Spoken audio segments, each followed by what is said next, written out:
I felt afraid. The school was dark and silent. I shivered. Where am I going? Why am I climbing these stairs, I thought. My heart beat faster and faster.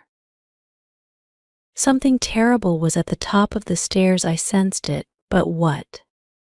I desperately wanted to run away and return home, but I couldn't. The mysterious force inside me made me go on. On the third floor, I heard a noise. Someone was moaning. As I passed by the janitor's closet, the sound became louder. Someone needed help. I opened the closet. It was Mrs. Ching. The old teacher was on a chair with her hands and feet tied. She was gagged and her eyes were open in terror. Mrs. Ching, I whispered. I took the cloth from her mouth. Help, she said. Someone is doing something wrong, and he or she is here now. The person is in disguise. Okay, Mrs. Ching. Stay here. Whoever it is mustn't suspect anything. I put the cloth back in the teacher's mouth and left the closet. I looked around the second floor. I was terrified. Everything was silent. The long, dark hall was very frightening. Then I noticed something. A light was on in the computer room. I crept to the door. Someone inside was working on a computer. I could hear fingers clicking on the keys. Slowly, very slowly, I opened the door. Just a crack. It was Mr. Adams. He was typing a kind of code on the screen. Was it a password? Then he took a small, plastic object from his pocket. It looked like a key. He inserted it in the diskette slot. The screen blacked out. It flickered. Then something appeared. It was the face of an alien. The alien had a green head and big red eyes. It didn't have hair and it didn't have a nose. Its mouth and ears were very small. Then Mr. Adams put his hands on his head. He was pulling at his hair. It started to come apart. He was taking off his hair and his face. A green, bald head surfaced. I realized that he was identical to the alien on the screen. He put his face on the computer table. Then the false Mr. Adams started talking. Clayreg calls base. Clayreg here. Clayreg calls base. Altank Pilex. Clayreg. How is your mission proceeding? Said the alien on the screen with a mechanical voice. For now, everything is okay, but I'm already tired of this mask, and I hate speaking this barbarian language. English is not a barbarian language, I thought angrily. I'm sorry, but your voice implant must stay inside you until the mission has finished. Then we can remove it. Tell me, does anyone suspect you? Said the alien. No, I don't think so. I had a small problem with an old math teacher, but I was in disguise and I tied her up in a closet. So, everything's fine. Ha ha. You're wrong. I'm here now, I thought. I hope you're right. Our mission can't fail. The spaceship must come this Friday. We'll land in the old, abandoned airfield. We'll wait for you there. By 9:30 p.m., you must be ready. You must have the 2 students to take to Mitrax. We can't be late. When the comet leaves the Virgo constellation, we won't be able to travel anymore. The intergalactic doors close on Friday. At midnight, said the alien on the screen. I know. Don't worry. I must still choose the two students, but I think I know who I want. How will you capture the students? You can't touch them because you're electric. Aha. So the story of his prosthesis was a big, fat lie, I thought. On Friday evening there is a family teachers meeting. During the meeting, I'll leave the other teachers. While the parents are listening to the teachers, I'll ask the students to come with me. I'll invent an excuse. Then I'll take them to the science lab and I'll spray them with my hypnotizing spray. Once they're hypnotized, they'll do everything I say. They won't be able to think or rebel. We'll go out of the building by the fire escape exit and walk to the airfield, said Mr. Adams Clyreg. I'm sure he wants me, I said to myself. Be at the airfield by 9:30 p.m. Then, Clyreg. Good luck. I'll tank Pilex. I'll tank Pilex, Gort said Mr. Adams Clyreg to the alien on the screen. Then he took the key out and the computer screen returned to normal. I silently closed the door and quickly went back to Mrs. Ching. I can't tell you anything, it's for your own safety. Just act normally and no one will hurt you, I said. Who, Mrs. Ching started to ask, but I escaped down the stairs and ran out of the building. I stopped running when I was far from the school. My watch was still in the gym, but at that point I didn't care.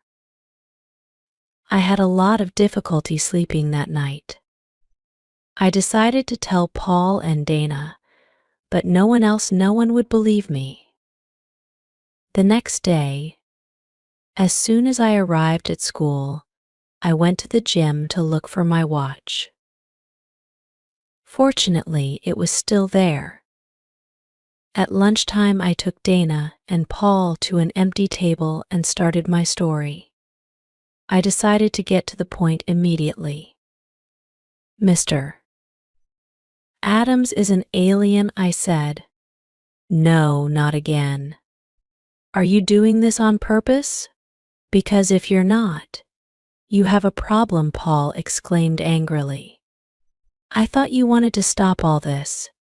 I thought you were ashamed of your behavior. First Mr. Stone, now Mr. Adams, he continued, while Dana raised her eyebrows incredulously and suppressed a smile. I know I seem crazy, I said, feeling tears in my eyes. But I'm telling you the truth. I saw him with my own eyes. Please listen to me. I told them everything, from my mysterious sensation to the conversation between Mr. Adams Clyreg and the alien on the computer screen. Both my friends looked terrified and shocked. They finally believed me. Besides, I added, do you remember how he looked at the sun? It's incredible, I continued. He's green and his name is Clyreg. Other aliens are coming in a spaceship on Friday evening. They're going to land in the old abandoned airfield near our high school. They want to take 2 students with them to Mitrax. Mitrax? Asked Paul. Yes. It must be the name of their planet. This Friday, added Dana. Exactly. During the family teachers meeting, he's going to hypnotize them with a spray and take them on his spaceship. Today is Thursday. We only have a day to do something, exclaimed Paul. I have an idea, I said. What? Asked my friends.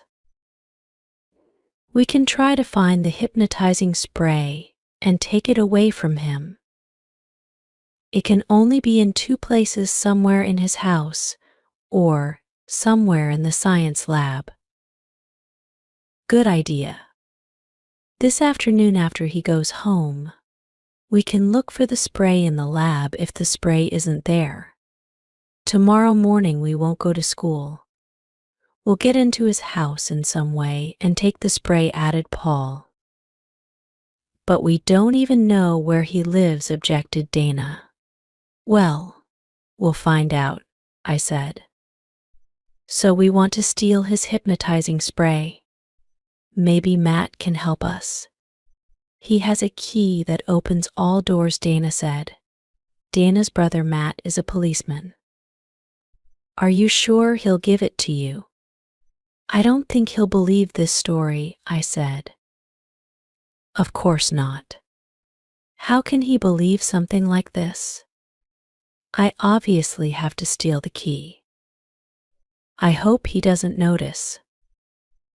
Stealing a passport out from the police is a big crime, Paul commented. Yes, but it's the only way to enter where we want. Don't worry. I'll be careful. Gee, Mr. Adams is so friendly and handsome. It's difficult to believe that he's a horrible, green alien. Well, this afternoon I'll get the key. Remember, don't say anything to anyone, I said. This is our secret. Okay. Don't worry. I hope everything will be okay, Paul said. We went to our afternoon classes. I couldn't wait for the day to finish. I was nervous and excited. I constantly thought of the day before. I remembered when he took off his face. Behind that blonde hair there was a bald, green head. Behind those brown eyes, 2 red ones. And behind the nose, nothing. I shivered. After school, I went with Dana to her house. Paul, instead, stayed at school to make sure that Clyreg went home. When Dana and I arrived at her house, there was no one there. I hope Matt didn't take the key with him, said Dana. We went in. Dana went to her brother's room. I heard her open many drawers. I crossed my fingers. Here it is, Dana exclaimed. Oh, great. Now let's go back to school, I said. Wait. My mom will be back soon. I have to leave her a note. I'll tell her I'm at the library, Dana said. We went back to school. Paul was sitting on the steps. Has Clyreg left? I asked. Yes. We can go in, Paul answered. We went up to the science lab. When we arrived, we noticed that the door was open. Someone was whistling inside. Oh no. It's the janitor, Paul whispered. Let's hide in the bathroom, Dana suggested. It's already been cleaned, so he won't come in. We quickly entered the girls' bathroom and hid. After some time, the janitor walked away. We heard him go down the stairs. Okay, now, Paul said. We entered the lab and looked around. We opened the chemical cabinet with Matt's passport out and examined every container. There weren't any sprays or strange bottles, so we tried the refrigerator. What's this? I said. Inside the refrigerator there was a spray without a label. It was very difficult to open, and it had a bizarre phosphorescence. Wow. It's probably Clyreg's hypnotizing spray. But how can we be sure? Paul asked. We have to be sure that it's the right one. An error could be fatal. I have an idea. I can try the spray on my dog, Fred. Fred hates taking baths, and especially eating leftovers. I'll spray him. If he doesn't protest, we have the right spray, I said. Excellent. Please phone me after and tell me the results. Paul said.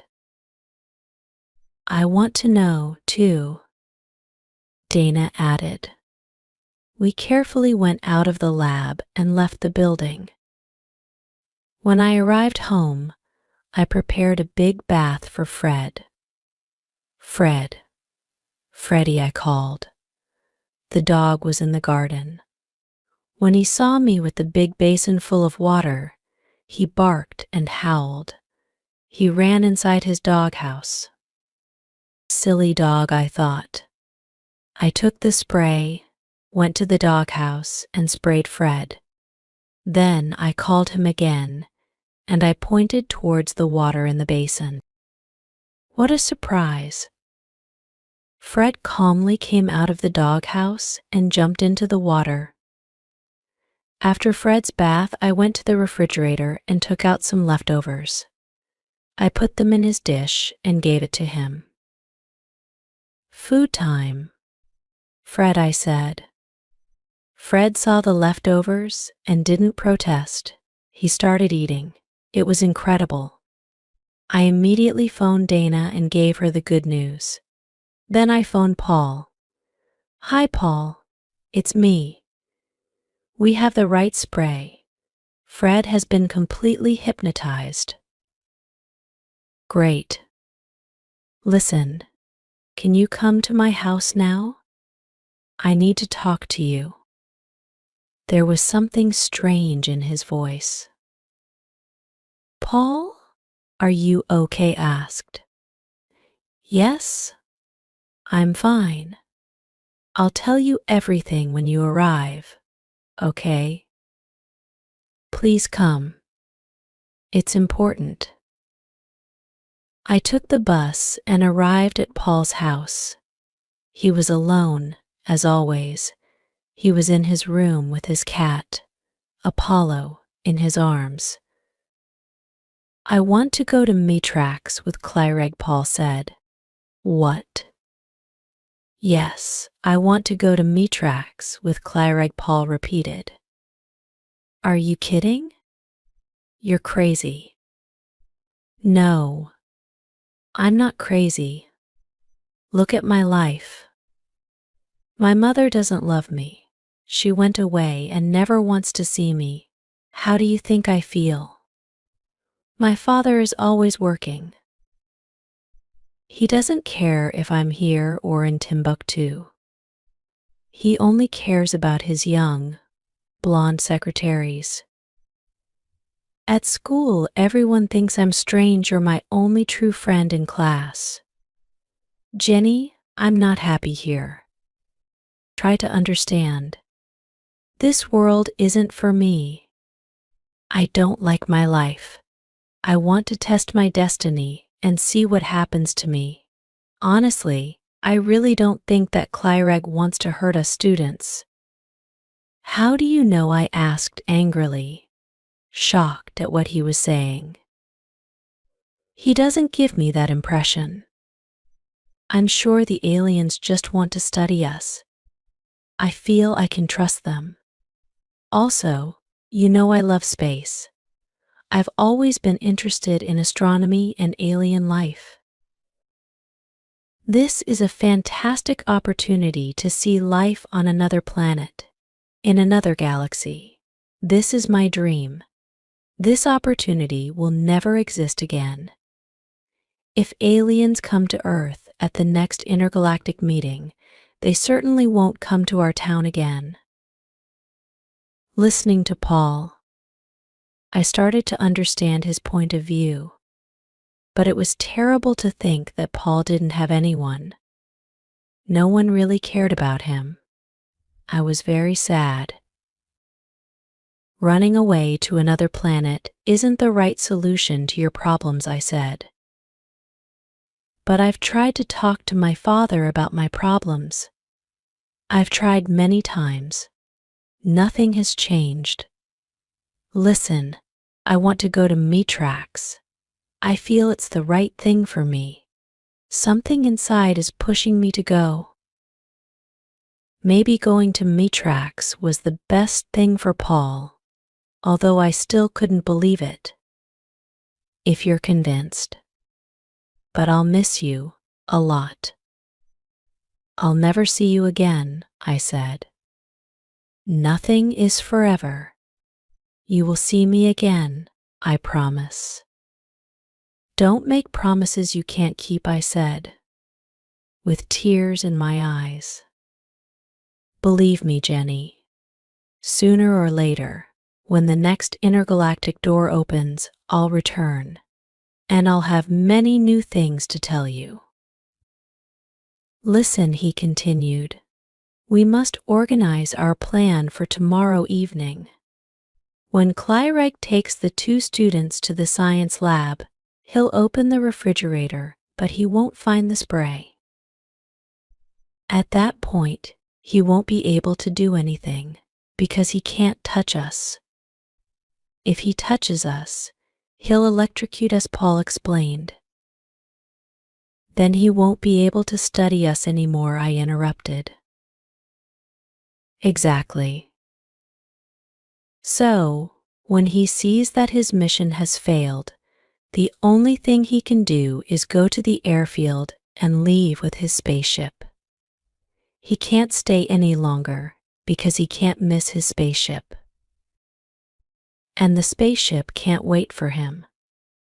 I won't come to the family teachers meeting, I'll wait for Mr. Adams at the airfield. I sadly looked at Paul. Good luck. I'll wait for you, I said. Paul picked up Apollo and gave him to me. I want you to keep him. Take care of him for me. He came closer to me. For the first time, we kissed. My heart pounded. Oh, Paul. Thanks for Apollo. Thank you very much. I stroked the black cat, and he purred. I went back home and passed by Dana's house to give her the passport out. That night I didn't sleep. I thought about the next day, about Paul's decision, about Klyreg. Apollo mewed in the darkness. On Friday morning I got up early. I felt very tense. The day proceeded slowly. During the morning the principal came to remind us of the meeting. Don't forget that this evening there's the family teachers meeting. I hope to see all of you with your parents. Sure, I thought. And during the meeting one of your teachers will try to kidnap 2 students and take them to a mysterious planet. When the school day finished, I went to the Rainbow for some ice cream with Paul and Dana. Paul told Dana about his decision. She was obviously very surprised and disappointed. Those moments we passed together were very special. I will never forget that last afternoon with Paul. Our friendship seemed stronger than before. We felt more united because of our separation. Finally, after dinner, my parents and I walked to school. We sat down in the auditorium and the meeting started. At one point, I saw Mr. Adams get up and go towards Dana's family. I saw him whisper something to Dana's parents and then to Dana. She got up from her chair and followed him. Together they walked towards Stephen's family. Steve is another one of my classmates. I'm sure Klyreg chose him because Paul was absent. In fact, I noticed him looking for Paul. Steve. Dana and Mr. Adams left the auditorium. So he didn't choose me, I thought. I looked at my watch, 9:05. 25 more minutes. Suddenly, I had an irresistible impulse. I wanted to see what was happening. I got up. "Jenny, where are you going?" my mom asked. "I'm going to the science lab." "Don't worry," I said, and I quickly walked away. The door of the lab was closed. Inside, I heard Mr. Adams opening the fridge. I imagined his anger. "Oh, no," he exclaimed. "Where is it?" "Where is what?" Clyreg Dana asked. "Are you talking about the hypnotizing spray?" "You lost, Clyreg," she exclaimed triumphantly. What? You know, Clyreg was shocked. "What spray?" "What are you saying?" said Steve, who didn't know anything about it. What courage, Dana, has I thought. Mr. Adams had the power to electrocute her if he wanted. It was stupid to make him angry. But in the end, it seems that Paul was right. Clyreg wasn't really a bad alien. "Well, I don't think you need us anymore," Dana said. The door opened and she walked out. "Come on, Steve. Everything's okay. Let's go back to the meeting." Then Clyreg came out. He seemed confused and helpless. I looked at my watch. "Clyreg, it's 9:17. Go. Don't miss your spaceship," I said, almost with compassion. Clyreg looked at me, even more surprised. Then he went to the fire escape exit and ran away. At that moment, I thought of Paul. I followed Clyreg down the fire escape stairs and out of the building. Our school is very close to the old airfield, so Clyreg and I reached it at 9:24. The spaceship was already there, waiting for Clyreg. Its portal was open, but all the lights were off. The aliens from Matrax didn't want anyone to see them. Paul was there too. When he saw Clyreg, he ran towards him. "Clyreg, listen. I want to come with you. Take me with you. You can study me. I know you won't hurt me." Clyreg was literally shocked. "Come then, Paul." "Hurry," he said, recovering from his amazement. "Paul," I shouted. "Jenny," he ran to me and we embraced. This crazy adventure has finally finished. Fortunately, everything ended well for everyone, Paul said. "Think about me sometimes," I said. "I'll always think of you. And remember, I'll be back." Paul, Clyreg shouted. He was on the stairs of the spaceship. "The portal is closing. Have fun in Matrax, you space lover," I said, laughing and crying at the same time. Paul went up the stairs and the portal closed behind him. The spaceship lights turned on and it silently went up into the dark night sky. I watched it disappear into the blackness. Then I hurried back to school. My parents were still at the meeting with everyone else. No one seemed to suspect anything. Dana and Steve sat calmly near their parents. I, too, went back to my mother and father, smiling innocently.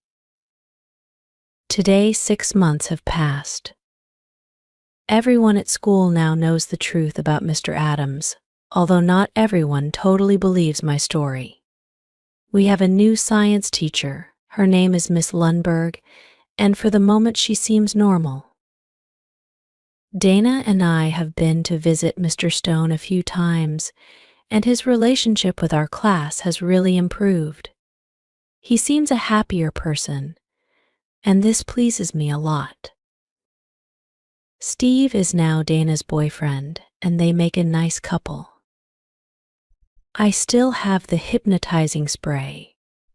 I keep it hidden, although sometimes I use it on Fred when he needs a bath. Apollo is now a member of our family. Fred is a little jealous of him, but they're usually friends. I told my parents the entire story. They seemed to believe me, especially because no one can find Paul. In the beginning, his father looked for him, but he soon stopped worrying. Sometimes Dana and I talk about Clyreg and our adventure. We remember Paul. On many evenings, alone in my garden, I look up at the sky and think about him. Good night, Paul, wherever you are. See you soon, extremely embarrassed. Don't worry. Since you're here, please come in. I climbed down the tree. Paul was very nervous. Come on, Jenny. Let's go away before it's too late. No, Paul. I'm going in. But I went towards Mr. Stone's front door, so Paul followed. The teacher opened the door and made us sit down in his living room.